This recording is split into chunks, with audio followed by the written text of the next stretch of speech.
On behalf of the Saskatoon and Region Home Builders Association, I would like to welcome you to HomeStyles 2010. Our next speaker is Adrienne from Studio 2.0 Interior Design Consultant.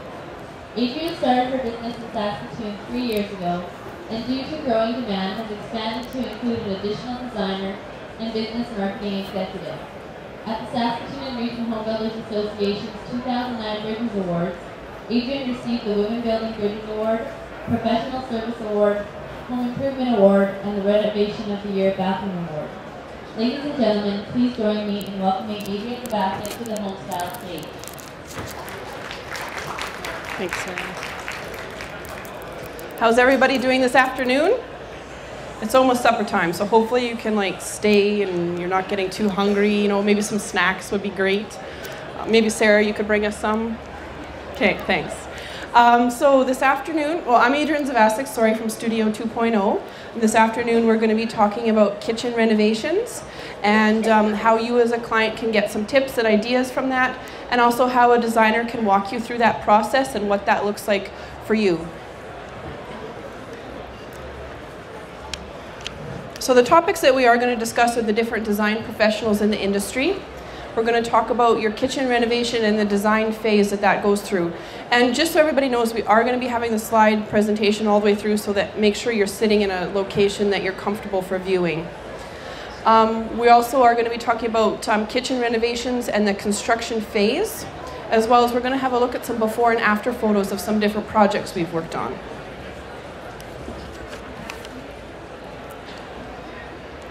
So first off, we're going to talk about design professionals.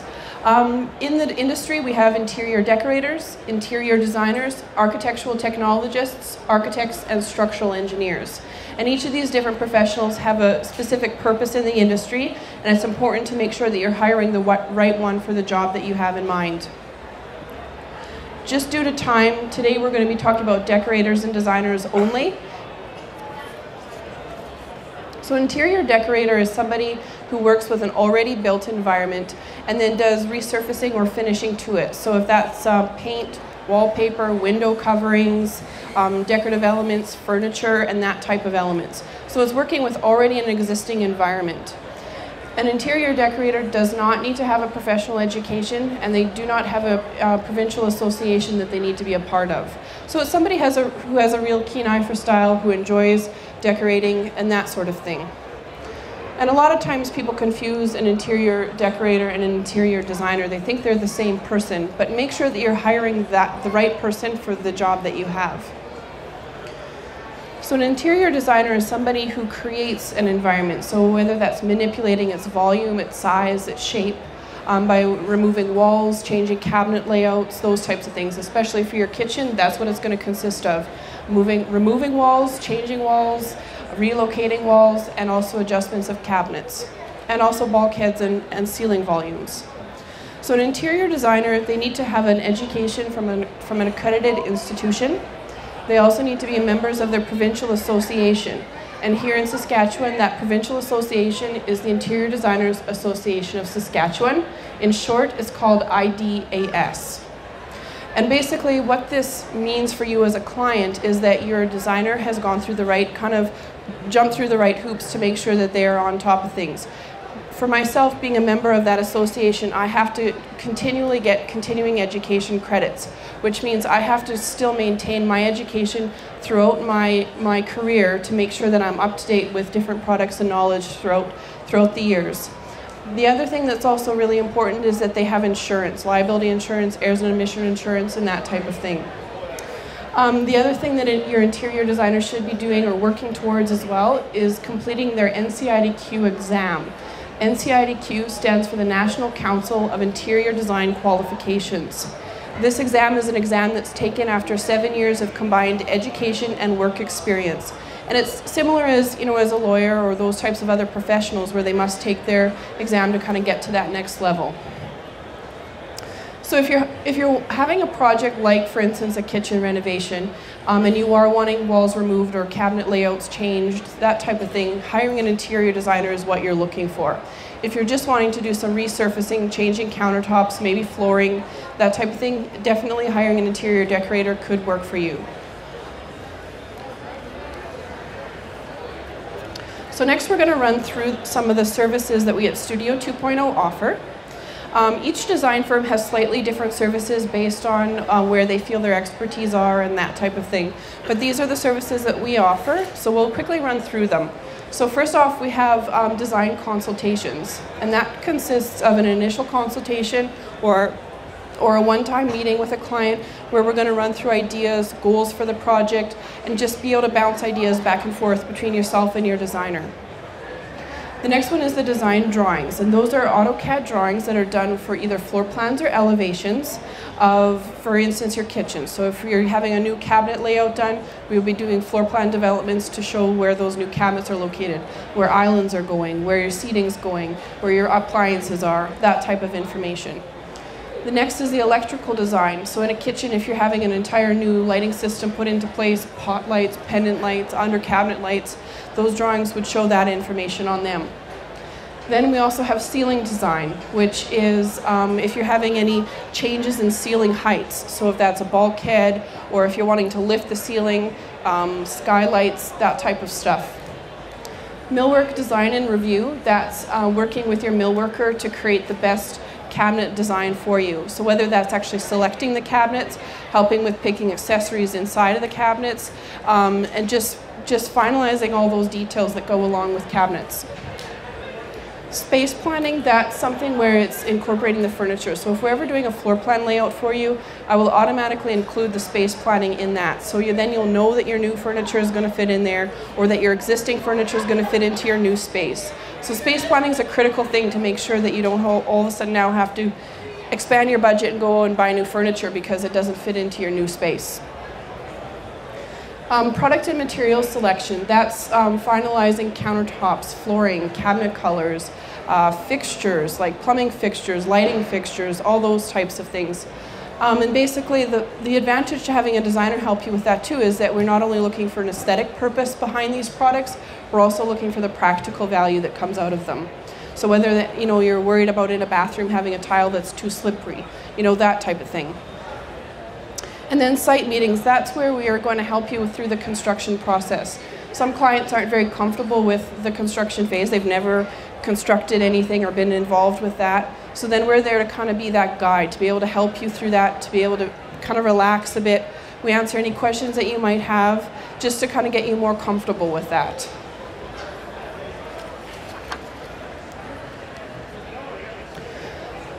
So is anybody here doing a kitchen renovation?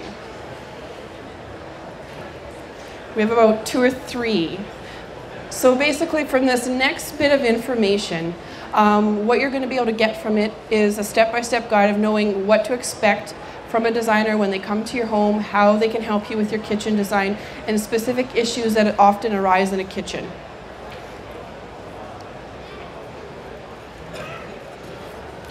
So how to hire a design firm. This can be sometimes an interesting process. It's, the yellow pages, Googling, trade shows, those types of things are where you're potentially going to find one. And then it's from that point, or even asking friends and family if they've ever used one.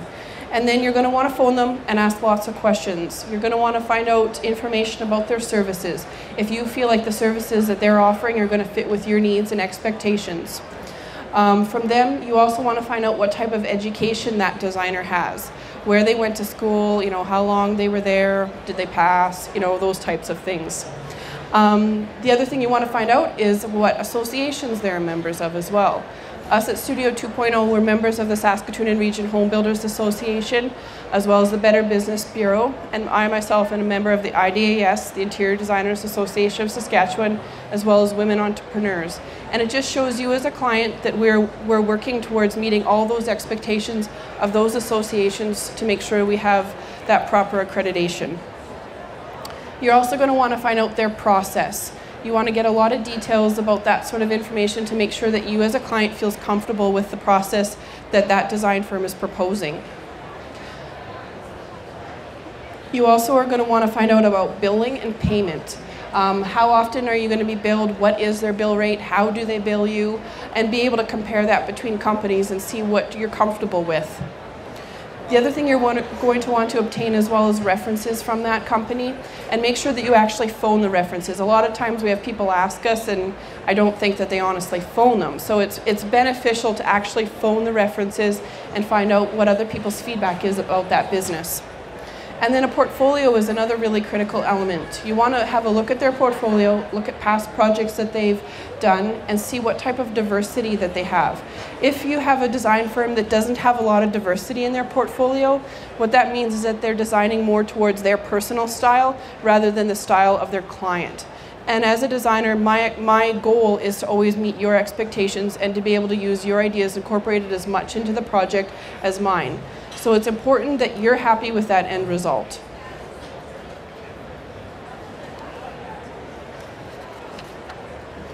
So next we're going to talk about contracts. Everybody expects to sign a contract typically with their contractor, but you should also be signing one with your designer. And what that does is it alleviates any of those those things that they don't, you don't really want to ask about, and sometimes you forgot to ask about the billing in that initial conversation. So all that is made clear with a contract. It talks about your contact information in that contract. It talks about project description, what services you as a client have selected, what your responsibilities are, what the what the designer's responsibilities are, what the billing is all about, and terms and termination of how you can get out of this contract if there's a problem.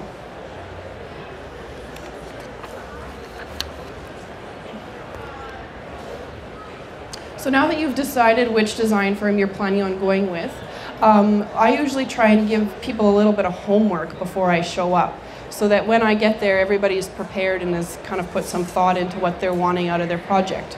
So there's a bit of preparation that you as a client can do before your initial meeting. For your kitchen renovation, it's always good to have a list of kind of things that you like and don't like about your existing kitchen. Maybe you love the amount of natural light that comes in and you don't want that to be eliminated when your new design is completed. Maybe you hate that you have cabinets all on the base cabinets and you want to make sure you have drawers next time.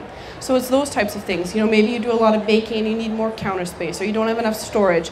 So write all those types of things down and then prioritize that list. So being able to say, you know what, more storage is #1 important because I have more recipe books than I know what to do with, so I need a place to put them. So talking about kind of your expectations and what your needs and wants are for that new kitchen.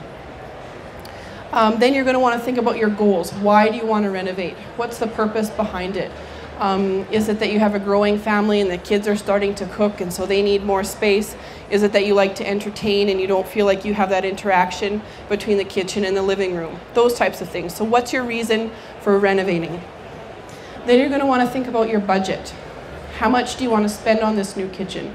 How much is available? How much is your husband willing to let you spend on the new kitchen? Those types of things. And as mentioned, it's always really important too to talk to your significant other about your thoughts, to make sure that you're on the same page, because even though he may say he doesn't care, he probably really does.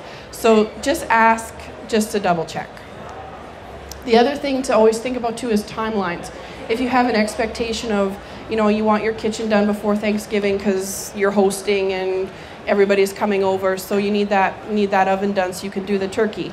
So think about timelines. What are your expectations? And timelines can't always be met because sometimes contractors or products can't come in when they first of all said that they could, but it's good to always have a preliminary idea of expectations for timelines. The other thing to do to prepare for your initial consultation as well is to bring your blueprints. Get your blueprints out if you have them from the house. It just helps us to have some measurements at that initial consultation to be able to have an overall look of the house.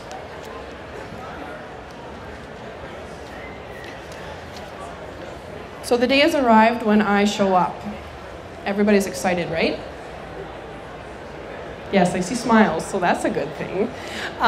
So I show up at your house, and basically it's very important that you feel comfortable with the process that happens at that initial consultation. So I always try and reiterate so you feel as comfortable as possible. So during that initial consultation, we're going to go through that wish list that you made and walk around your kitchen and have a look at what is there already, and talk about ideas and things that can be changed, things you may not have thought about, things you've thought about in great detail, and talk about all this sort of information. So then once we've kind of done that and come up with even some ideas, even thinking about, maybe we should take out that wall. Have you ever thought about adding a peninsula? Just all those kind of brainstorming, that big brainstorming session. So after we've talked about the design aspect of things, there's the administrative side to that initial consultation, where we're going to talk about the budget that you've talked to your spouse about, and we're going to talk about the timeline that you had put a little bit of thought into as well. Once we've discussed that as well, then we're going to go through the list of services that you want selected and that you want your design company to help you with. So whether that's a floor plan development for complete kitchen redesign, whether you're just wanting help with a product and material selection, so whichever services you as a client are wanting, that is reviewed. Once the services have been reviewed, that's at that point when we go through that contract, and if you have any questions from the contract, questions can be easily addressed right there. Once the contract has been gone through and all that kind of paperwork stuff has been done, then what I do is I take photographs of the kitchen and any of the surrounding rooms that kind of interact with that kitchen, as well as I take measurements of what's existing. And a lot of times people are like, well, we're moving the stove, you don't have to measure it. But it's still important to know where everything is existing, so that when you're giving your blueprints or your plans now to your contractor, they know, okay, that's where that is, so that's going to be moving. It just makes it a lot clearer for them. So that's kind of what happens in your initial consultation. Next up is different issues that I've seen arise a lot in kitchen renovations. A lot of times there's a space limitation issue, there's plumbing issues, lighting concerns, and window placement issues. So we're going to kind of run through each of those. So space limitations. This is a big thing, especially if you have on your wish list a lot of things that can't always be included. For instance, if you want to do a lot of baking or that sort of thing, it may be difficult to get in all the counter space that is really necessary. But it's always, again, that's why it's important to prioritize that list to find out, is the counter space more critical than having the double wall oven, that type of thing. The other thing that I run into a lot is, can I please have an island? I've always wanted one, will it fit? Biggest thing to be able to check to find out if an island's going to fit is that you need 3 feet of space at minimum around the island on all 4 sides. So if you take a measuring tape quickly from the edge of the one side of the countertop to the other side of the countertop, and you only have 6 feet, that means you can't have an island because you're going to have no space for one, because you need 3 feet and 3 feet, and whatever's left over can be your island. So let's say you had 9 feet between your counter spaces. That means you'll have 3 feet, 3 feet, and 3 feet left for your island. So then that would work. So that's a way to take some quick measurements. And I know that if you're removing walls or changing things completely, it's sometimes hard to be able to visualize whether an island will work, but that's just a quick way to do some measurements. The other thing too is if you're wanting any seating at your island. If you are wanting that, I always advise that you have more than 3 feet of space around that, or on that edge of the island, just to allow for more clearance for chairs and people walking and that type of thing. The next thing that people bring up is appliances. There's your standard appliances that everybody has to have that need to be in the kitchen. But then there's those ones that are kind of special, like your built-in coffee machines, your steam ovens, your double wall ovens, your cooktops, those type of things. And basically, make sure on your wish list that those are prioritized accurately, because if you don't have space for that double wall oven and it's a lower on a priority list, then that's not something that's necessary. But if it's high on your priority list, then we need to make sure that it's included. So specialty appliances, they take up space. So then it's something to determine how important those are to you.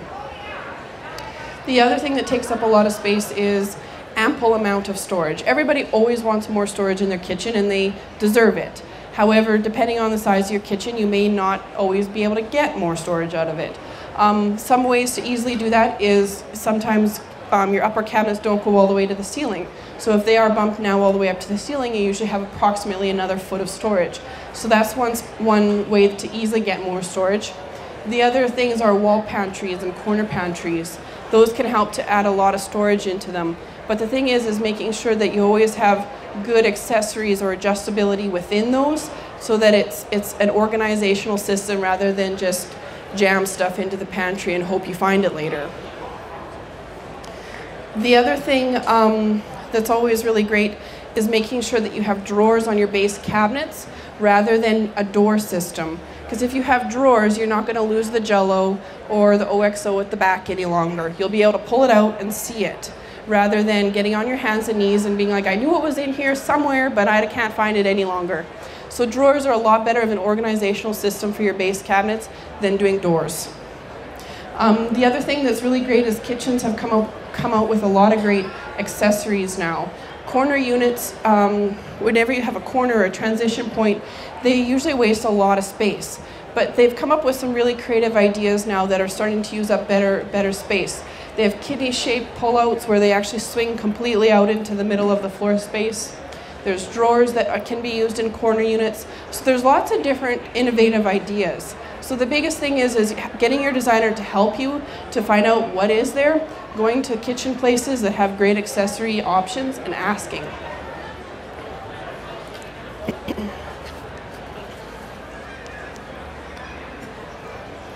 The next one is plumbing. A lot of people say, nope, let's leave the plumbing where it is because it's going to cost me too much to move it. I always tell my clients, don't limit yourself by that. This is the time to explore new options. It doesn't cost anything to think about putting the sink in the island instead of under the window anymore. It does cost money to move plumbing, but it's always a good idea to think about what other possibilities that you can get out of that kitchen space. So don't let the cost of moving plumbing limit your design ideas.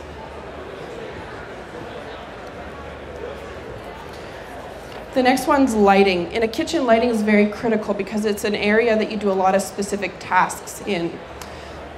So under cabinet lighting is something that a lot of people, or everybody, should have. It illuminates the countertop rather than having just general lighting that's coming from behind your head and casting shadows onto your counter surface. So under cabinet lighting is something that every kitchen should have. The other thing that's always really important is to have lots of layers of lighting. So that means lots, different amounts of task lighting, general lighting, accent lighting, and then being able to have them switched separately. So if you want to be able to create a mood, you can shut everything off except your under cabinet lights, and then it creates a nice cast glow around the perimeter. So you want to be able to have that adaptability with your lighting. And then let's say you are having a big cooking party or something and all your friends are over, you can throw all the lights on. The other thing too that's great in kitchens is putting lights on dimmers. So if you're having that dinner party or you and your husband are having that special night or something, you can dim the lights down rather than having them full blaring all the time.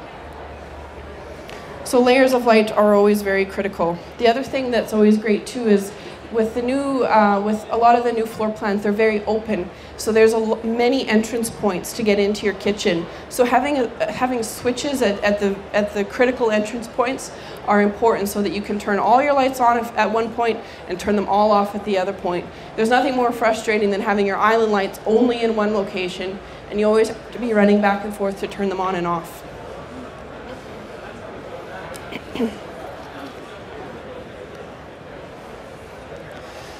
Windows. Everybody likes lots of natural light, so there's a few interesting ways that you can pull in some more natural light into your kitchen.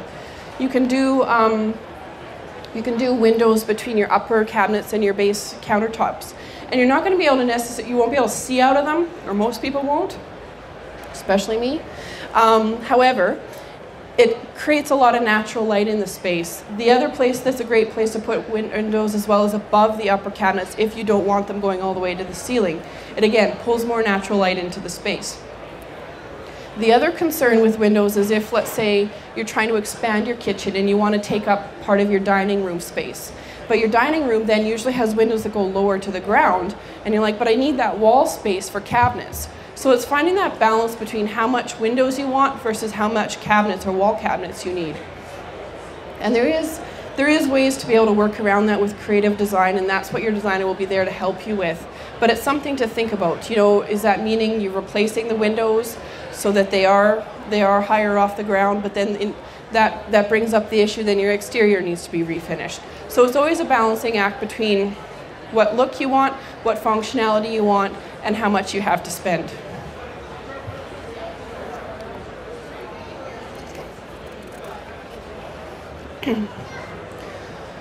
So now that you have had your initial consultation with your designer, it's time to compile your final design plan. And your design, each person's design plan is going to look differently depending on which services they have selected. So if you only want assistance with products and materials, the only thing that your design plan will include is a schedule of products and materials that have been selected. If you are wanting a full-scale design plan, that may include floor plans, elevations, millwork drawings, electrical drawings, or products and materials. So it's just dependent on what services you select, that's the type of products, or the type of design plan that you're going to get. And this design plan is then created based on a conversation that you've had with your designer in that initial appointment about what type of style you're looking for, how you use your space. So it's a lot of kind of interview back and forth type of questions so that I can learn about you and find out who you are as a person, what your likes are, what your dislikes are. So it's really important for me to get to know you as a client. Some people are kind of intimidated sometimes by questions that we have to ask, you know, especially in closets, for instance. It's like, well, how many pairs of socks do you want to store? And they're like, well, I don't know. Why do you want to know? You know, but it's important to ask those types of things because we're the ones that are going to be creating that element that's either going to store something or display something. So those types of questions need to be asked.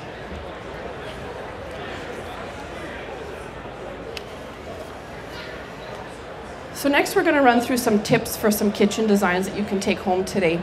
Again, lots of layers of lighting, being able to switch on and off different lights to be able to create different environments.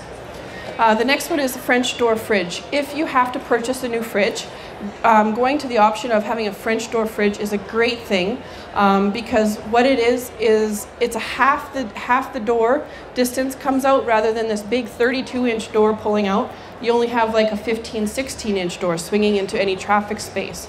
So especially if you have a smaller kitchen, doing a French door fridge is a great option because it still keeps that traffic path open. The other thing is having countertop on either side of the range. Nobody really likes having their fridge butted up tight because you feel like you can't really cook and you're always crowded. And the other thing is it's really critical too, especially if you have a gas range, to have that clearance from any combustible materials. And it's just great for a place to put utensils down when you're cooking. The other thing is having counter space as well, but somewhere near the fridge. So when you're pulling out, you know, a milk jug or something that's heavy, that you have a place to quickly put it down. So you're not traveling across the kitchen to put your milk jug down. The other thing that's really critical as well is product value consistency. And what that means is making sure that the products that you're installing in your kitchen are comparable. So if you're putting, let's say, granite countertops in, you probably don't want to put linoleum floors in, because what the linoleum floors are going to do is devalue that granite. So if you want to go with a granite countertop, maybe think about putting in hardwood floors or think about putting in tile floors or something of more of a consistent value. Because you don't want to go and spend all this money on this one luxurious product and then the rest of them actually devalue it.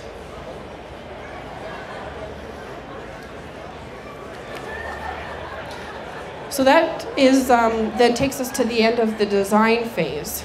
So basically the next step then is your construction phase, which consists of hiring a contractor, determining what your designer will help you with in the construction phase, and that type of thing. So to select a contractor, this could be quite a daunting task. Biggest thing is to find out from family and friends if they've used anybody that they would recommend. It's always great to get a reference and a referral rather than just randomly picking somebody. The other thing is as well is that your designer should have a list of contractors that they've worked with as well. And that's a really good jumping point so that you don't feel like you're just scrambling through the yellow pages picking. So then once you kind of have a list of different contractors that you want to contact, it's important to ask lots of questions, similar to how it is to ask questions when you call your different design firms. Again, you want to ask for references and make sure you phone them. Then you want to find out if you can have a look at pictures of past projects that they've completed so you can have an idea of what their workmanship looks like. And when you, excuse me, when you phone these references, it's also important to find out, you know, were you comfortable with the workmanship? Were you happy with what the final product looked like?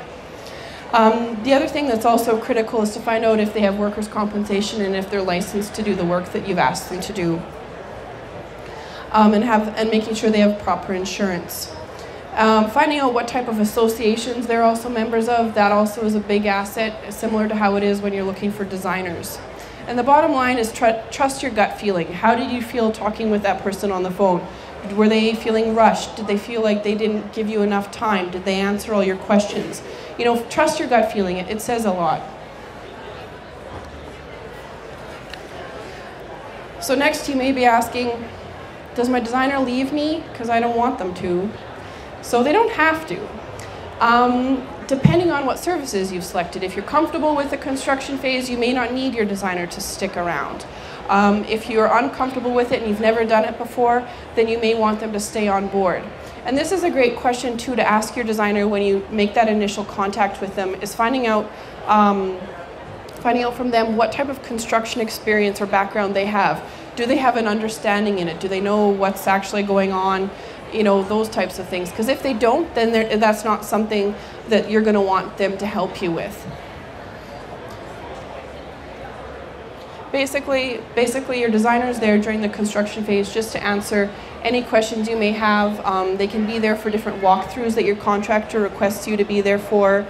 Just be there to be somebody to be a support system and ask any questions that you might have.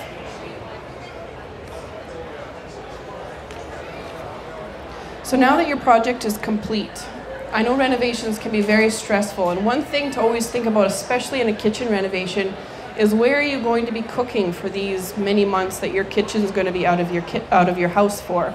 Sometimes people try and, in regards to the timelines, try and prioritize and make sure that the kitchen renovation happens during the summer months so that they can barbecue. But depending on how big this renovation is, you may even have to move out of the house temporarily. So that's something that it's really important to think about is, you know, what is that going to look like? How is it actually going to play out on a day-to-day basis? How often is the contractor going to be there? Those types of things. So once your project's completed, it's always great to bring your different design professionals back in, your designer, your contractor, different suppliers that had a big part in the project. They all like to see what the end result looks like. And if you're comfortable with that, by all means, they would love to come and have a look.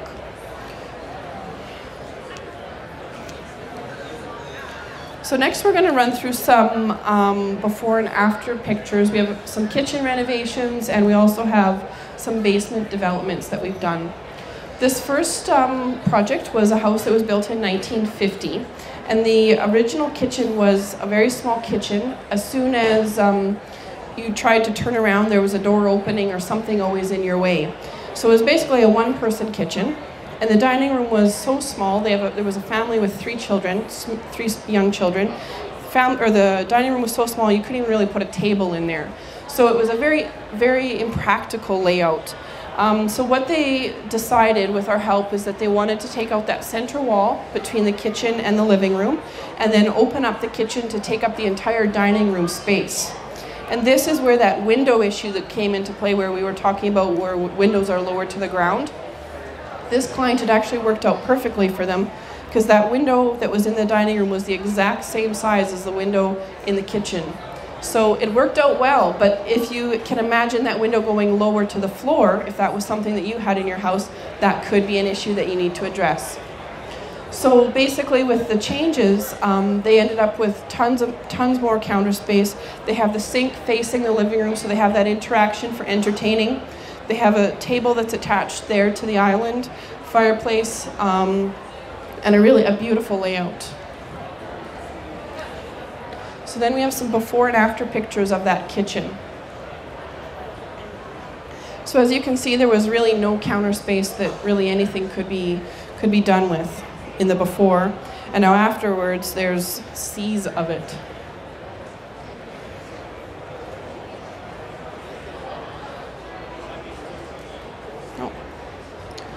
Here's some more after photos of that same kitchen.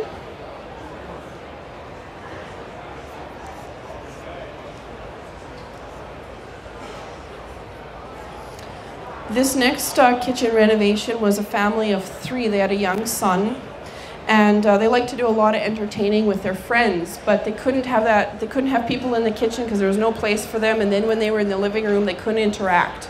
So what they did is we decided to remove that center wall between the kitchen and the living room. And the other thing I should mention too is that wall that was removed, it was a load-bearing wall, which means it was a support wall. And an interior designer cannot do any drawings that require removal of any support elements. That's where an architectural technologist or an architect needs to get involved so that they can make sure that the rest of the loads for the house are supported elsewhere. So that's where I would call upon somebody else's services to finalize that for you. So that wall there was a supporting wall, so a beam was put in there across the ceiling and supported on either side. So in the new kitchen, the other thing that they wanted was a more private entry and a small home office kind of desk area, which we backed into that bedroom closet.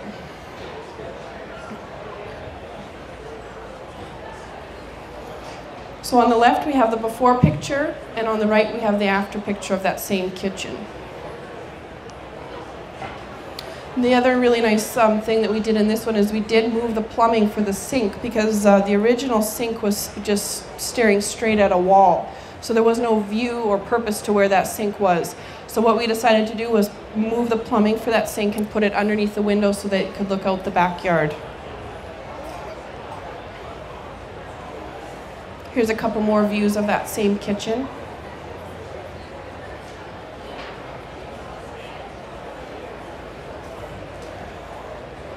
Then in the center picture is that small home office that was backed into that bedroom closet. The nice thing with this is that there's a pocket door that runs inside that wall to the right. And so that door can be easily closed if somebody's coming over, company's coming over, and they want to be able to hide their clutter. This next one was a main floor renovation that we did. Some of the key things that this client wanted is they wanted more counter space in their kitchen because she liked to bake. They wanted to be able to kind of open up the space so it was more of an open concept. The other thing that we had strongly suggested to them as well was to lift that sunken floor in the family room, the room with the fireplace. Because that floor created just a trip zone, so people were always stepping up and stepping down, and it created a real trip zone into that room. So with this particular situation, it worked out to be able to raise that floor. So now we have the same level of floor running straight from the fireplace all the way through to the kitchen. And then the wall at the bottom of the stairs, between the stairs and the dining room, was also eliminated to just be able to gain more access to that floor space. So then we have some before and after pictures of that kitchen.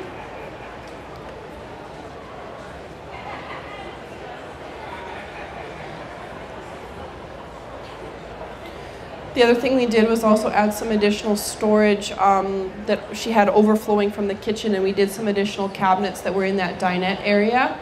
And what we did was we did them in a different material, so it didn't look like it was supposed to be kitchen cabinets that were just left over and we threw them into the dinette.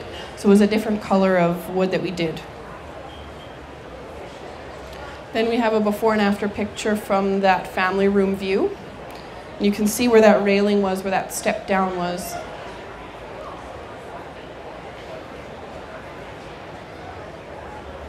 Then we also helped them as well with their ensuite bathroom upstairs.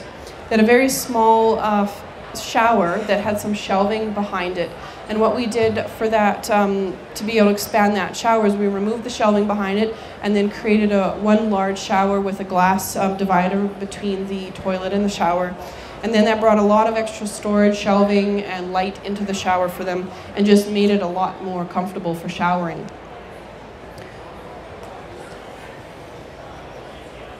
And then this was a basement development that we have done of an early 1900s house. This story always makes me smile because the first thing that the client said to me when I walked into their house before I'd even seen the basement is she said to me, "I completely understand if you can't do anything." And I was like, well, sure, I can do something. And so I walked down into the basement, and the last two stairs was a milk crate and a pallet. And it was about 30 inches wide, the staircase, and I seriously almost needed to be harnessed in to get down these stairs. And I got down there and I looked around, and there was just random teleposts, as you can see, just everywhere. And I was like, oh, maybe I spoke too soon. Maybe I can't do anything. So what I told her is I said, well, what we'll do is we're going to take measurements, we're going to try. And I said, if I can't do anything, I will call you and let you know there's nothing that can be done. This was one of the only times where I'd kind of been in that predicament where I was like, oh, I don't know if I can do anything. But it turned out beautifully, and there's actually not even one telepost that's exposed. So it doesn't even feel necessarily like you're in a basement because they're all hidden. Some of them were removed with support beams, and the rest of them were buried in interior walls. So they received all the different requirements that they wanted. They wanted a family room, they wanted space for exercise equipment, a full bathroom, bedroom area, a home office, storage, laundry, all those types of things. Everything they wanted was able to be incorporated.